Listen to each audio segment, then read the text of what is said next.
تخيل كده ان مصير العالم كله هيتغير 180 درجة بسبب اوراق اللاعب، او كما يقال عليها في بعض البلدان الكورشينة.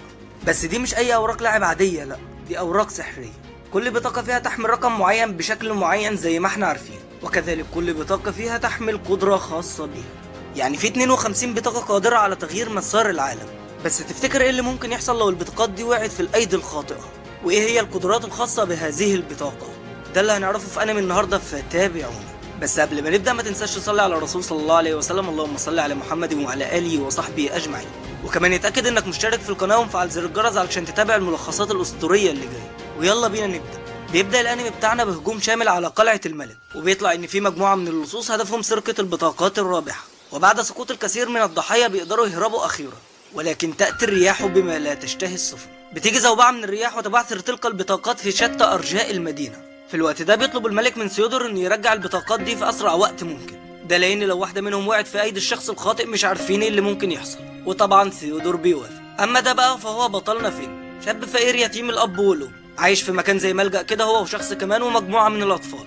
صاحب المكان بيقرر انه هيطردهم لانهم ما بيدفعوش الايجار. اما بالنسبه لشغله فهو عاطل ومش لاقي حاجه يشتغلها. بس ما تقولش كايدو كيد في نفسه، الواد في بضع ثواني بيكون مقلب 3-4 رجاله في ساعاتهم وتليفوناتهم. لا شبح يلا. بيروح علشان يبيعهم وصاحب المحل بيرفض يشتريهم، بس بيشوف معاه بطاقه من تلك البطاقات وبيرفض يبيعها له. بيروح للمدينه علشان يلاقي شغل هناك وجني بعض الاموال. بيلعب قمار وبيكسب كتير، ولكن سرعان ما بيجي شخص وبيكسب منه كل فلوسه. بس الشخص ده في حاجه مريبه جدا، والظاهر كده انه غشاش. بيقرر فين انه يلحقه وبيطلب منه انه يدربه، ده لانه خسر كل فلوسه عليه. بيقول له بص يا ابني، كل الفضل يرجع للقفازات بتاعتي دي قفازات الحظ وانا من غيرها ولا حاجه. وهم واقفين بيعدي شخص وبيخبط فين، وسرعان ما ايده بتيجي على مكنه القمار الآلية وبيكسبوا اموال هائله. بيجي لهم مدير المكان وبيطلب منهم انهم يجي معاه غرفه كبار المنافسين. بياخدهم لمكان زي مخزن وبيكون شاكك فيهم انهم غشاشين. بيقول له ازاي انا لاكي لانش مان، ازاي انا غش؟ بيقول له القفازات اللي في ايدك دي مريبه جدا. بيقرب منه الشخص علشان ياخدها، ولاكي بيفعل حاجه غريبه كده بتوقعه من فوق المبنى. الشخص اللي مع المدير بيعرف انه معاه بطاقه من البطاقات الرابحه وبيقرر ياخدها منه. بيفعل البطاقه الخاصه بيه وبيلبس قفازات زي اللي مع لاكي. بيحاول المدير يوقفه، وفي لمح البصر بيكون مطير ايده ومحول جزء منها لكرات زجاجيه، وهي دي بقى قدره البطاقه بتاعته. الراجل التاني بيحاول يضرب بالمسدس وفي ثانيه بيكون مخلص عليه. بيروح للاكي وبيقول له انت بقى قدرتك الحظ الجاي، بس الحظ ده بقى هيقدر يحمي عيلتك. سلمني البطاقه والا مش هتشوف مراتك وابنك مره تانيه. وبالفعل لاكي بيسلمه البطاقه بتاعته. في الوقت ده بيظهر شخص تاني والظاهر كده انه تبع ثيودور، بيضرب عليه نار وفي ثانيه واحده بيكون محول المسدس بتاعه لكرات زجاجيه هو كمان. وبيطلع ان الشخص ده هو كمان عنده بطاقه وبيفعل قوتها. بيطلب من فين انه يهرب علشان ما يتاذاش. بيقوم فين وبيعمل انه وقع بسبب الكرات. بيسرق البطاقه وبيهرب بيها. مش بقول لك كيدو كده، بيسرق عربيه وبيطلع يجري بيها، وبيكون اخد البطاقه دي علشان تجيب له اموال كتير. بيطلع صاحب الكرات ده وراه وبيلحقهم الشخص اللي تبع ثيودور. بيعملوا حادثه وبينجو ال3 منهم. وبيخلص صاحب الكرات على الراجل ده، بيقول فين هات البطاقه بقى علشان ما اقتلكش، ولا اقول لك انت كده كده ميت، هات البطاقه علشان ما افضلش اعذب فيه. بس فين عند راي تاني. بيطلع البطاقه بتاعته وبيقرر يستعمل قدرته. بطاقته هي 2 بستول، والتي تحمل قدره السلاح الناري. الواد بتاع الكرات بيحدف كره كالرصاصه علشان تخلص على فين، ولكن سرعان ما فين بيضربه بالرصاصه ويجرحه ويلقيه ارضا. الواد لسه ملحقش ياخد نفسه وبيلاقي الراجل التاني بيكلمه. في يا عم انت مش كنت ميت من شويه؟ بيقول له شاطر يالا، هات بقى البطاقتين اللي معاك دول. بيرفض فين وبتيجي عربيه وبتخطفه معاهم، وبيطلع انهم خطفوه علشان ياخدوا البطاقتين مش اكتر.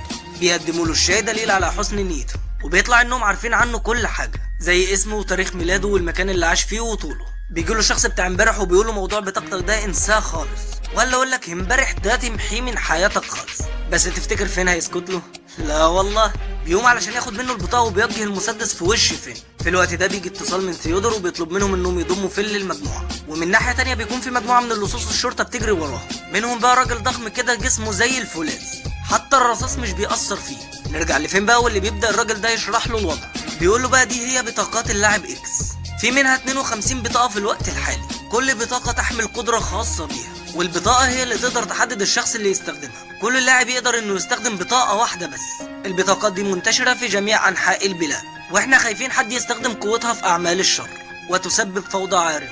الملك جوليوس هو اللي امرنا اننا نجمع البطاقات دي في سريه تامه. بيقول له فين؟ طب انا مالي بكل ده. بيقول له برناد ده بقى مكان عملك الجديد، ده لو انت عايز تاخد البطاقه بتاعتك يعني. انت دلوقتي في فرع اول مايل التابع لشركه بينو كل صناعه السيارات. احنا قدام الناس بائعو سيارات، انما في الحقيقه مهمتنا جمع تلك البطاقات. بيبدا يعرفوا على الفريق، ده كيرس ودي ويندي، اما ده فهو في جاي. بيقول له بقى اما بالنسبه للراجل بتاع امبارح ده فهو يدعى بوبي بول، ده بقى من عائله الكولن دي، اكبر عائلات المافيا في البلاد، وهدفهم هو جمع تلك البطاقه، ولو انت ما انضمتش لينا هيخلصوا عليك في لمح البصر، ده علشان ياخدوا البطاقه بتاعتك. اما لو انت اشتغلت معانا فهتقدر تحافظ على البطاقه بتاعتك وكمان تقدر تجني بعض الاموال. بيتفق معاه على الراتب وبيطلب من كريس انه يدربه. بيروحوا علشان يشتروا لبس الفيلم وبيسالوا فين انت ازاي مت امبارح ولسه عايش. بيقولوا بسبب بطاقتي ولما بستعملها اصبح رجلا خالدا في المعركه. تاني يوم بيجي كريس لفين بدري جدا، وده علشان يبداوا شغلهم كجماعي بطاقات. الشرطه اول ما بتشوفهم بتوسع لهم الطريق والظاهر كده ان في اتفاق بينهم. بيطلب كريس من فين انه يستهدف الاطارات، وفجاه بيخرج من العربيه الرجل الفولاذي. بيقفز على العربيه وبيحاول فين يضربه بالطلقات بس مش بتاثر فيه. بيضربه مره تانية بس انت بتعمل ايه يا عم؟ الضرب مش محقق معاه خالص والرصاص بيتني. بيزود كريس السرعه وبيوقعه من على العربيه. بيحاول فين انه يوقفه بطلقاته بس ده مش نافع مع اي حاجه. في الوقت ده بتيجي لكريس فكره، بيخبطه بالعربيه وبيوقعه في البحر. ده لان جسمه فولاذي وتقيل وبكده مش هيعرف يخرج من الميه غير بانهاء تفعيل البطاقه، وفعلا ده اللي بيحصل، وبكده يكون اتموا المهمه وحصلوا على البطاقه. بنروح بقى البنت وهي بتحصل على بطاقه لاعب هي كمان، وبنعرف ان قوتها هي النار، وبتنتقل بينا الاحداث الاتنين وهما بيخطفوا شخص في نفس الوقت اللي فين بيكون ماشي فيه. بس تفتكر فين هيسكت ويسيبهم يهربوا؟ لا والله، بياخد دراجه ناريه وبيقدر انه يوقفهم وياخد الشاب المخطوف. بيروحوا يقعدوا في مكان زي قهوه وبيقول له احنا كده في امان. بس تفتكر ايه رد فعل الواد ده بقى؟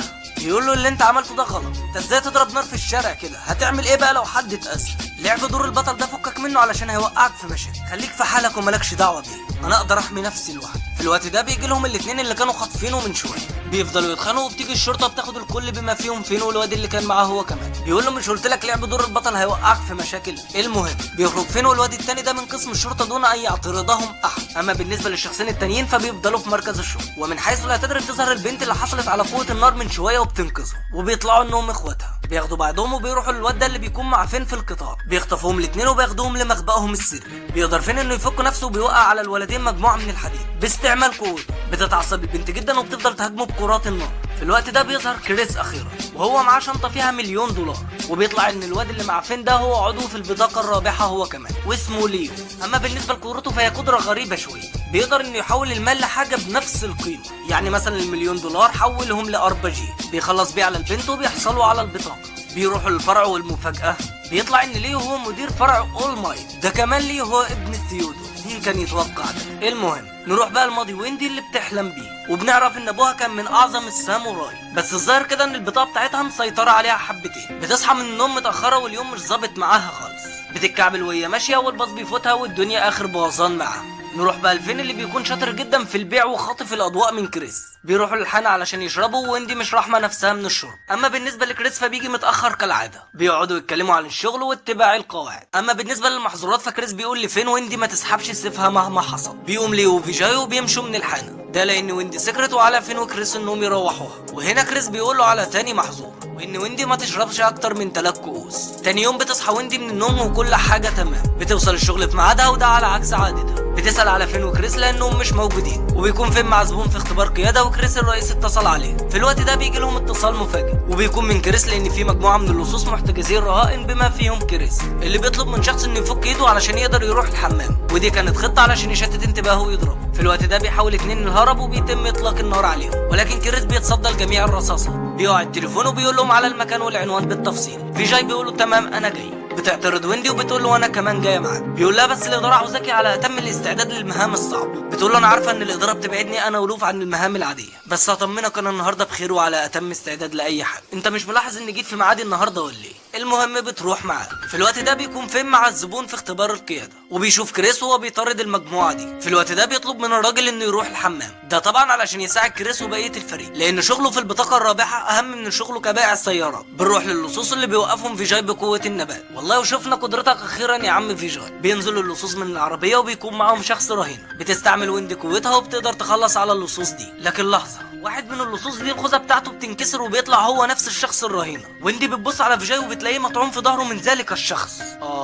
انت هو اللص الحقيقي. بيقول لهم بقى انا اسمي جون دو، اللاعب الملك للبطاقه رقم 4 من الكوبا، وقدرتي هي الاستنساخ. يعني كل الشخصيات دي هي نسخ لذلك الشخص، بينسخ نفسه كم نسخه كده وبيخليهم يهاجموا ويندي اللي بتقدر تتصدى ليهم بكل سهوله. بعد كده بيضاعف النسخ دي لعدد كبير جدا. في الوقت ده بتقرر ويندي سحب سيفها، وفي لمح البصر بتكون مخلصة على كل النسخ دي اللي الكل خايف منه حصل، ويندي تتحول لشخصية لوف كل هدفها هو القتال لا اكثر ولا اقل. جون بيستنسخ نفسه وهي شغاله تقطيع بسم الله ما شاء الله، ولكنها في مطعم شاورما بالظبط. جون بيتعب ويستسلم في النهايه، هتخلص عليه ولكن فيجاي بيمنعها، والظاهر كده انها ما تعرفش حد وهي في الحاله دي، يعني كل اللي حواليها بمثابه خطر ليها، ولكن الحل دايما عند ليو. بيحدف عليها اكبر خزانه في البلد واللي بتستخدم في البنك المركزي. بيفكروا ان الوضع كده خلص، ولكن فجاه واحده بتكون الخزانه دي مقطعه الى اشلاء. لو كمان طايره على ليو والطياره واحلى نصل ثلاثي مفرتكه. فيجاي بيستخدم قوته وبينقذ ليو والطيار. في الوقت ده بيظهر كريس اخيرا ومعاه فين، وسرعان ما بتهجم عليه، ولكن احنا عارفين كريس وقوته بقى. بتهجم عليه تاني وبيمسك السيف بتاعها،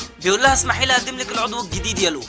فين بيضرب عليها طلقه لكن بتصدها بالسيف بتاعها، ولكن طلقه في الثانيه في الثالثه في نفس المكان، واحلى سيف طاير في الجو. وبكده ترجع ويندي لطبيعتها. واسمحوا لي ان اقول لكم ناسف لقطع هذه الحماسه عليكم، ده لان الجزء الاول انتهى. فلو انت حابب تعرف ايه هي احداث الجزء الثاني لا تنسى الاشتراك في القناه وتفعيل جرس التنبيهات، واكتبوا لنا في التعليقات ايه رايكم في الانمي ده. والاهم من كل ده ما تنساش تصلي على الرسول صلى الله عليه وسلم. انتظروني في ملخص جديد، والسلام.